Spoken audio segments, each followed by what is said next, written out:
Aujourd'hui, je réponds à une question qui revient très souvent pour les parents et futurs parents. C'est le choix du prénom. Comment savoir les mémoires qui se cachent derrière un prénom? Souvent, les parents veulent le savoir à l'avance pour préserver leur enfant. Et donc, on va voir ça ensemble aujourd'hui. Si tu ne me connais pas encore, je suis Aurélie Doyen, je suis thérapeute et formatrice en psychogénéalogie. Donc, comme tu peux l'imaginer, les secrets qui se cachent derrière un prénom d'un point de vue transgénérationnel m'intéressent énormément. Alors, avant toute chose, le prénom qui est choisi par les parents, il est d'abord choisi avec le cœur, avec l'amour, et donc il y a zéro culpabilité à avoir par rapport au choix du prénom. Je pense que c'est vraiment hyper important de déjà se déculpabiliser par rapport à ça, parce que derrière chaque prénom, de toute façon, il y a son lot, et donc pas de problème, tout est juste et parfait. Et c'est très bien comme ça. Mais déjà là, tu peux te demander, tiens, est-ce que c'est moi qui ai choisi le prénom? Est-ce que c'est le papa? Est-ce que c'est quelqu'un d'autre? Tu verras après que c'est déjà ultra intéressant comme indication. Mais au-delà de l'avoir choisi avec le cœur, derrière chaque prénom, eh bien, il y a des mémoires. Et donc, on va voir ensemble aujourd'hui comment on peut aller toucher ces mémoires, mais surtout ce qu'on peut faire à notre niveau pour pouvoir s'en libérer. Dans la vidéo de la semaine dernière, je t'ai expliqué 3 cas spécifiques dans lesquels on pouvait derrière voir des mémoires familiales spécifiques. C'était le cas dans le nom des prénoms de remplacement, des prénoms en hommage et des prénoms réparateurs. N'hésite pas à aller voir cette vidéo, je te la remets en description. Je ne vais pas refaire, je ne vais pas redire tout ce que j'ai dit dans cette vidéo-là, mais il y a déjà ça. Est-ce que tu as choisi un prénom qui est un prénom de remplacement, donc par exemple le prénom d'un bébé qui serait décédé dans le passé? Est-ce que ce serait un prénom en hommage à quelqu'un de ta famille, donc quelqu'un à qui tu veux rendre hommage parce que ça a été une figure importante pour toi ou ta famille, ou est-ce que ça peut aussi être une figure de réparation? Alors là, je sais que ça peut être hyper inconscient, il y a des personnes qui donnent un prénom sans savoir qu'il y en a eu un avant, mais donc ça c'est un peu des recherches si ça t'intéresse à faire au niveau transgénérationnel. Pareil, si tu veux faire ton arbre généalogique, j'ai des ressources gratuites qui te permettent de le faire, donc tu retrouveras toutes les informations en description. Le but ici, c'est pas ça, c'est juste donner un premier éclairage par rapport à où ça peut venir, mais on voit la suite tout de suite. Alors, si on se concentre sur le prénom d'un enfant, alors oui, consciemment, c'est les parents qui l'ont choisi, mais inconsciemment, c'est l'enfant qui l'a choisi. Il était complètement OK de venir avec ce bagage familial-là. C'est lui qui a décidé de venir s'incarner dans cette famille-là pour vivre ces épreuves-là. Donc, zéro culpabilité des parents, c'est complètement OK. Et puis, comme je le disais il y a quelques secondes, de toute façon, tous les prénoms ont leur lot au niveau transmission familiale, donc on peut vraiment souffler. Et donc l'enfant fera ce qu'il a à faire par rapport à son prénom, mais toi en tant que parent, est-ce que tu peux faire quelque chose par rapport à ça? Je sais qu'il y a beaucoup de parents qui me disent mais comment je peux soulager mon enfant des mémoires qui ont été transmises au niveau transgénérationnel? Alors, de deux choses l'une. La première, c'est que on ne travaille que sur soi.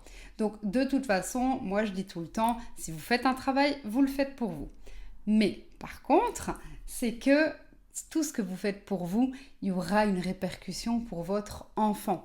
Donc ce que votre enfant a pris, il a pris, mais par contre, ce que vous vous délestez, eh bien, ça ne sera pas pour les générations suivantes. Et c'est là que vous pouvez vraiment faire un travail pour vos enfants, c'est que vous pouvez commencer le travail pour vous, commencer par vous, commencer votre nettoyage à votre niveau et ça aura des répercussions sur les générations futures. Donc là, vous allez me dire, mais je ne réponds pas directement à la question par rapport au prénom des enfants.